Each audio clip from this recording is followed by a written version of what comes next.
Hey YouTubers, how you doing? It's me. I'm back again to post another quick video.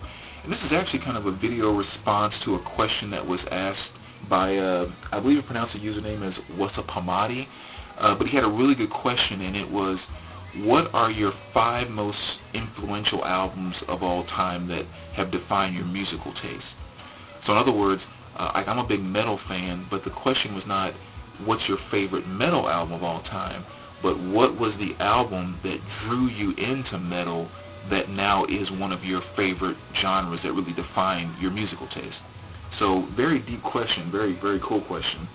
And of course I spent the last 7 days beating my brain like crazy trying to narrow it down. But I got it down to 5 albums and then 4 honorable mentions that I'll kind of throw in.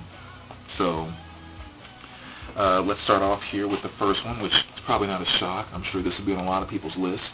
Nirvana's Nevermind, plain and simple, my introduction to grunge.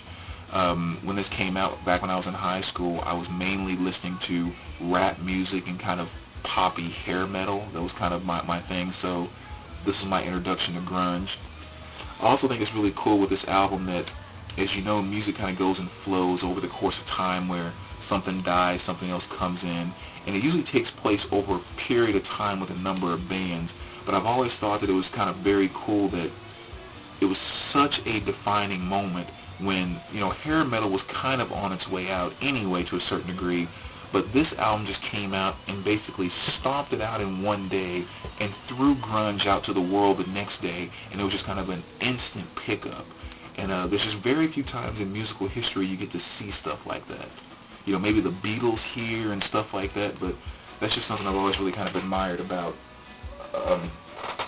what Nirvana did with that record. My second most influential, helping define my genre taste at least, Metallica and Justice for All. Not my favorite Metallica album. Master of Puppets is my favorite metal album of all time, so obviously my favorite Metallica album. But this was the album that drew me into thrash metal.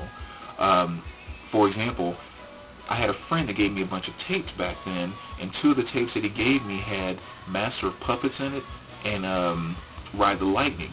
I listened to a few seconds of both of those, put those tapes up on the shelf. Came back about it 2 years later when one came out, or not came out, but when I first heard it, and then all of a sudden this Metallica's a cool band. I need to go check out whatever else. And then, so Master of Puppets ends up becoming my favorite metal album of all time. But one off of Injustice for All was the song that really drug me into metal and thrash metal. And so then, of course, I started to like Slayer, I started to like Anthrax, and on down the line. So that's the album I give credit for helping define that genre for me. And I should throw an honorable mention in there because Iron Maiden Somewhere in Time was another album at that point in time that kind of drug me into loving that genre as well. Third album here. Don't laugh, guys, but fact of the matter is I love jazz music, and this is the album that brought me to jazz. Had never listened to or cared about a jazz album until this one. Back in college in a friend's room. He was playing this in the background. Can I borrow it? Next thing you know, I'm going out and buying a Kenny G Live. So, first jazz album I ever listened to and ever loved.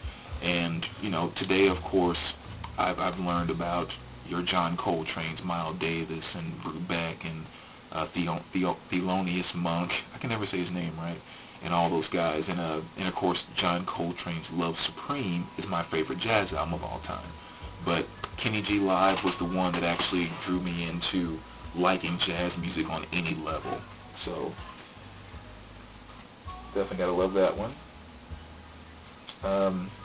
Next one here, Led Zeppelin 4 was my introduction to classic rock. Again, by some friends in high school. I was listening to the pop metal and rap, and they gave me Stairway to Heaven. Actually gave me a tape that had The Who and Led Zeppelin on it. And Stairway to Heaven just sucked me right in, as well as Baba O'Reilly by The Who. So I need to kind of put them in as an honorable mention as well. But this was definitely the album that sparked off my classic rock love.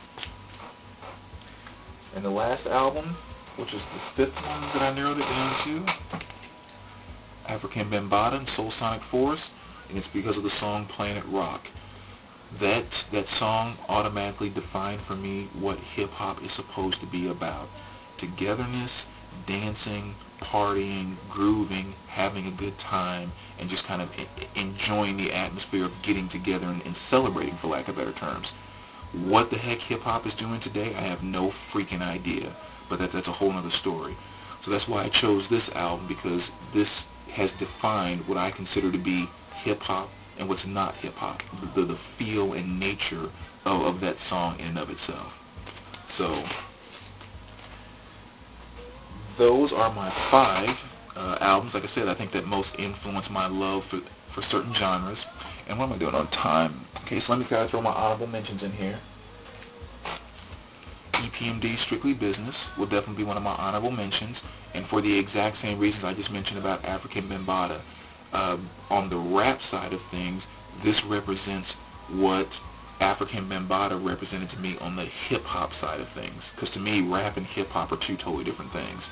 But EPMD managed to keep the hip-hop party side of things inside of the rap music they made. So this again is kind of my benchmark for how I judge a lot of rap music today. Another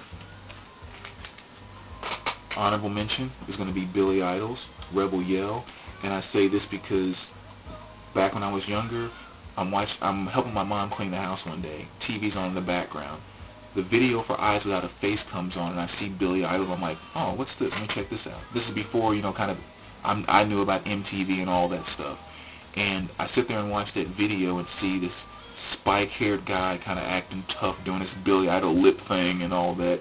And it just completely floored me with the soft nature of the music. Tough guys don't sing, soft songs and blah, blah. Totally and completely sucked me into the whole 80s pop thing. And it was also Billy Idol's Rebel Yell was the first tape I ever bought out of the store. So that was definitely very influential in introducing me to 80s pop. And the exact same thing with this album, because the song With or Without You, there was another video that came on that exact same day, and it was With or Without You. And I remember seeing, and imagine now I'm a small kid, I've never heard of U2 or Bono or nothing of that nature. So I see this black and white video, a guy with a guitar strapped on his back. He has on no shirt with like a leather vest, hair slicked back in a ponytail. I'm thinking, this looks like a mafia hitman that I've seen in movies before. And again, I had no idea who Bono or U2 was. And so then to be singing the song With or Without You, such a slow song that's, talking about, I guess, emotions and stuff, and then the way that it finishes off so powerful, it completely moved me. And again, it drugged me. That day I was drugged into 80s pop, and that was the second song that did it, along with Billy Idol's Eyes Without a Face. So the very last one, how am I doing on time? Oh, doing good, was Blondie, and that would be Heart of Glass off of Parallel Lines. One of the few thoughts that I have from back when I was 5 and lived out in North Carolina with my parents. We were driving to a mall one day. It was my mom and dad, my sister and I, and the song Heart of Glass came on in the car.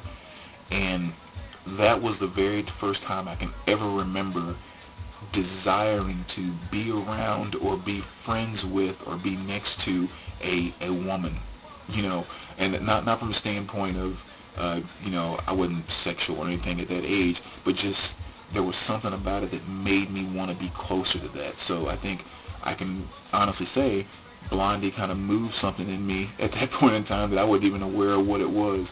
And so obviously that was a very defining thing about the power of music for me at such a young age, that it's definitely one of the things that's locked me into my love of music, period.